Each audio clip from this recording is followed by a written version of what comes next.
ಹ್ಮ್.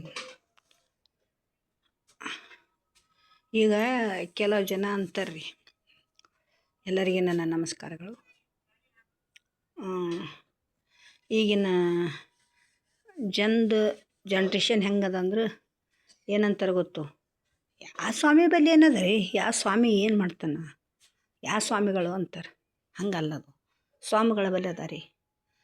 ಸ್ವಾಮಿನೇ, ಮತ್ತೊಬ್ಬರಲ್ಲ. ಸ್ವಾಮಿಗೆ ನಾವು ಮರ್ಯಾದೆ ಕೊಡಬೇಕು, ಸ್ವಾಮಿಲಿಂದ ನಾವು ಆಶೀರ್ವಾದ ಪಡ್ಕೋಬೇಕು. ಆದ್ರೆ ಸ್ವಾಮಿ ನಮಗೆ ಬೇಕೇ ಬೇಕು, ಗುರು ಬೇಕೇ ಬೇಕು.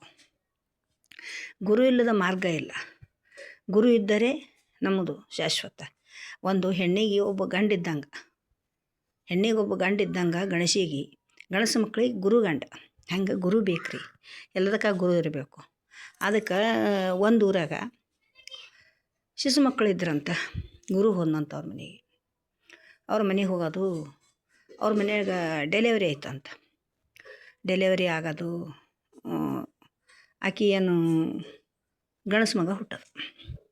ಗಣಸು ಮಗ ಹುಟ್ಟಿದಗಳಿಗೇನೆ ಆಕೆಗೇನಾಯಿತು, ಅವನಿಗೆ 12 ವರ್ಷಕ್ಕೆ ಕೂತಾಯಿತು. 12 ವರ್ಷಕ್ಕೆ ಹಾವು ಇದು ಆಗಿ ತೀರ್ಕೊತಾನಂತ. ಅದ್ರಾಗ ಅವನಿಗೆ ಗೊತ್ತಾಯಿತು. ಗೊತ್ತಾದ್ರೂ ಇನ್ನೂ ಸ್ವಲ್ಪ ಕೇಳಬೇಕಲ್ಲ, ಗುರುವಿಗೆಲ್ಲ ಗೊತ್ತಿರ್ತದ್ರಿ, ಆದ್ರೂ ಕೇಳಬೇಕಲ್ಲ ಅಂತ 5 ತನ ಉಳ್ಯಾರಂತ. 5 ತನ ಉಳ್ದ. 5 ದಿವಸ ಅವ ಗುರು ಏನು ಮಾಡ್ದ, ಕಡಿ ಕುಂತ ಕಾಯ್ಕೊಂಡು. ಹರಮುನಿದರೆ ಗುರು ಕಾಯವನಂತ, ಗುರು ಬೇಕ್ರಿ ಅಂದು ಕಡಿ ಕುಂತನಂತ. ಕುಂದ್ರದು ಶೆಟ್ಗಮ್ಮ ಅಂತ ಹಿಂದಕ್ಕಿನ ಕಾಲದಾಗ ಅಂತಿದ್ದದ ರೀ. ಶೆಟ್ಗಮ್ಮ ಬಂದು ಬರೆದು ನಡೆದಳಂತ. ಏನಂತ, ಇವನಿಗೆ 12 ವರ್ಷಕ್ಕೆ ಇವನಿಗೆ ಹಾವು ಕಚ್ಚಿ ಇವನ ಜೀವ ತ್ಯಾಗ ಬೇಕು ಅಂತ ಬರ್ತಳು. ಕೇಳ್ದನು, ಏನು ಬರ್ದಿದೆ ಅಂತ ಕೇಳ್ದನು. ಹಿಂಗೆ ಬರ್ದೀನಿ ಅಂದ್ರೆ ಚಲೋ ಮಾಡಿದಂದ. ಗಪ್ಪಾಗಿ ಮತ್ತು ಅವು ಅದೇನು ಹುಟ್ಟಿದ್ರು ಹುಡುಗನು ಸ್ವಾದ್ರತ್ತಿ ಗರ್ಭಿಣಿತಳು.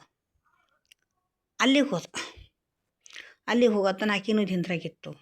ಆಕಿನೂ ಡೆಲಿವರಿ ಆಗೋ ಟೈಮ್ ಇತ್ತು. ಡೆಲಿವರಿ ಆಯ್ತು ಆಕಿಂದು. ಇವ ಹುಟ್ಟಿದೊಂದು 12 ದಿನಕ್ಕೆ ಅಲ್ಲಿ ಡೆಲಿವರಿ ಆಯಿತು. ಅಲ್ಲಿ ಉಳ್ದ. ಹೆಣ್ಣು ಕೂಸು ಹುಟ್ಟೋದು ನೋಡಿ. ಈಕಿಂದ ಏನದ ಅಂತ ಲೆಕ್ಕ ಹಾಕ್ಕೊಂಡು ಕುಂತನು. ಅವತ್ತು 5 ದಿನ ಶೆಟ್ಗಮ್ಮ ಮತ್ತೆ ಬಂದಳು. ಆಕೆಗೆ 100 ವರ್ಷ ಮುತ್ತೈತಾನ ಬರ್ತಾನೆ. ಈ 100 ವರ್ಷದ ಆಗತ್ತಾನೆ ಈಗಿನ ಮುತ್ತೈತಾನ ಹೋಗ್ಬಾರ್ದು ಅಂತ ಶೆಟ್ಗಮ್ಮ ಬರ್ದು. ಏನು ಬರ್ದಮ್ಮ ಅಂತ ಗುರು ಕೇಳ್ದನು. ಕೇಳಿದಾಗ ಹಿಂಗೆ ಬರ್ದೀನಿ ಮತ್ತೆ ಚಲೋ ಮಾಡಿದ ಅಂತ ಹೇಳಂದು ಮನುಷ್ಯನಾಗ ಇಟ್ಕೊಂಡು, ನೋಡವ್ವ ಸಂಗಮ್ಮ, ನಿನ್ನ ಮಗಳು ಹಿಂಗೆ ಗೌರಮ್ಮನ ಮಗಳಿಗೆ ಮಗನಿಗೆ ಕೊಡಬೇಕು. ಅಯ್ಯ ಯಾಕಾಗಲ್ಯಾಕೆಪ್ಪ, ನೀ ಕೊಡ್ತೀನಂದ್ರೆ ನೀ ಊರು ಕುಂತು ಮಾಡ್ತೀನಂದ್ರೆ ನಮಗೇನದ ಮಾಡಪ್ಪ ಅಂದರು. ಯಾಕಾಗಲ್ಯಾಕಂತೇಳಿ ಅವ್ರಿಗೊಂದು 5 ವರ್ಷ ಆಗಿತ್ತು. ಲಗ್ನ ಮಾಡಿದ್ರು. ಲಗ್ನ ಮಾಡಿದ ನಂತರ 12 ವರ್ಷ ಬಂತು. 12 ವರ್ಷಕ್ಕೆ ಹುಡುಗಿ ದೊಡ್ಡಕ್ಕಾದು. ನಂಬಲ್ಲಿ ಹಿಂಗೆ ಸೌಭಾಗ್ಯ ಅಂತಾರೆ ರೀ, ಹುಡಿ ತುಂಬೋದಂತಾರೆ. ಅದೆಲ್ಲ ಮಾಡಿದ್ರು. ಮಾಡಿದ್ಮೇಲೆ ಹುಡುಗಿಗೆ ಹೇಳಿದ್ರು, ಗುರು ಹೇಳದ್ನಂತ, ನೋಡಮ್ಮ ಇವತ್ತು ನಿನ್ನ ಗಂಡಗೆ ಕಾಲ ಮೇಲೆ ಕಾಲು ಹಾಕಿ ಕೈ ಮೇಲೆ ಕೈ ಹಾಕಿ ಅವನಿಗೆ ಶಾಲಿನಾಗ ತೊಗೊಂಡು ನೀ ಮಲಗಬೇಕು. ನಿನ್ನ ಗಂಡಗೆ ನೀ ಇವತ್ತು ಬಿಡಬಾರ್ದು. ಯಾಕಾಗಲ್ಲ ಮುತ್ಯ ಅಂತ ಹೋಗಿ ನೀವು ಎಲ್ಲ ಈಗೇನೋ ಅಂತೀರಿ, ಫಸ್ಟ್ ನೈಟ್ ಅಂತೀರಲ್ರಿ ಈಗಿನ ಕಾಲಕ್ಕೆ. ಅವಾಗ ನಾವು ಶಾವಿಗೆ ಬಾನವ ಮದು ಅಂತಿದೆ. ಅದಕ್ಕೆ ಕಳೆದ್ರು. ಹೋಗಿ ಮುಕ್ಕೊಂಡ್ರಿ ಇಬ್ಬರು. ಕಾಲ ಮೇಲೆ ಕಾಲ ಕೈ ಮೇಲೆ ಕೈ ಹಾಕಿ ಮಲ್ಕೊಂಡು ಬಿಟ್ಟೊಳಕ್ಕೆ. ಅವಾಗ ಬಂತು ಮ್ಯಾಲಿಂದು ಯಮ ಕಳಿಸೋನು. ಬಂದ ಮ್ಯಾಲೆ ನೋಡ್ತಾನೆ ಈಗಿಂದು 100 ವರ್ಷ ಮುತ್ತೈತಾನದ, ಒಂದು 12 ವರ್ಷಕ್ಕೆ ಇದು ಅದ. ಹೆಂಗೆ ಮಾಡ್ಬೇಕು ಹೇಳ್ರಿ.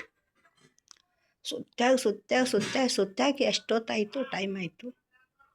ಬಿಟ್ಟು ಹೋದನು ಸೀದಾ ಎಲ್ಲಿಗೆ, ಯಮನ ಬಲ್ಲಿ ಹೋದನು. ಏನು ರೀ ಅವನು 12 ವರ್ಷ ಬರ್ತೀರಿ, ಆಕೆನು 100 ವರ್ಷ ಮುತ್ತೈತಾನ ಬರ್ತೀರಿ, ಅದು ಹೆಂಗೆ ಬರ್ದಿರಿ, ನನಗೆ ಹೆಂಗೆ ಕಳಿದ್ರಿ ನೀವು? ಅದಕ್ಕದು ಅಲ್ಲಿ ಕೈಲಾಸದಾಗ ಪಂಚಾಯತಿ ಬಿತ್ತಂತ.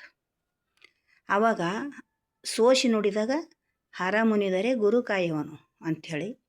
ಅದಕ್ಕೆ ಗುರುವಿಗೆ ಶೆಟ್ಗಮ್ಮ ದರ್ಶನ ಆಗ್ಯದ. ಗುರು ಹೇಳಿಕೊಟ್ಟಾನ. ಹೇಳಿಕೊಟ್ಟಾಗ ಆ ಬಂದಂಥದ್ದು ತಪ್ಪಿಸಂತ ಗುರುನೇ ಅದಕ್ಕೆ ಕಾರಣ ಅಂಥೇಳಿ ಪರಮಾತ್ಮ ಗುರುವಿಗೆ ಸೋತನಂತ. ಅದಕ್ಕೆ ಹೆಣ್ಣಿಗೆ ಗುರು ಗಂಡ, ಗಂಡಿಗೆ ಗುರು ಗಂಡ, ಹಂಗೆ ಗುರು ಎಲ್ಲರಿಗೂ ಹನ, ಹೆಣ್ಣಿಗೂ ಗುರು ಹನ, ಗಂಡಿಗೂ ಗುರು ಹನ. ಅದಕ್ಕೆ ಗುರುವಿನ ಮಾರ್ಗ ದಾರಿ ಹಿಡ್ದು ಹೋಗ್ಬೇಕಂಥೇಳಿ ಗುರುವಿಗೆ ನಾವು ಚುಡಾಯಿಸ್ಬಾರ್ದು, ಗುರುವಿಗೆ ಹಿನಾಯಿಸ್ಬಾರ್ದು, ಗುರುವಿಗೆ ನಾವು ಏನೋ ಇದು ಅನ್ನಬಾರ್ದು ಅಂಥೇಳಿ ನಿಮಗೆ ನಾನು ಕೈ ಜೋಡಿಸಿ ಎಲ್ಲರಿಗೆ ನನ್ನ ನಮಸ್ಕಾರನ ತಿಳಿಸಿ ಮಾತು ಮುಗಿಸ್ತೀನಿ.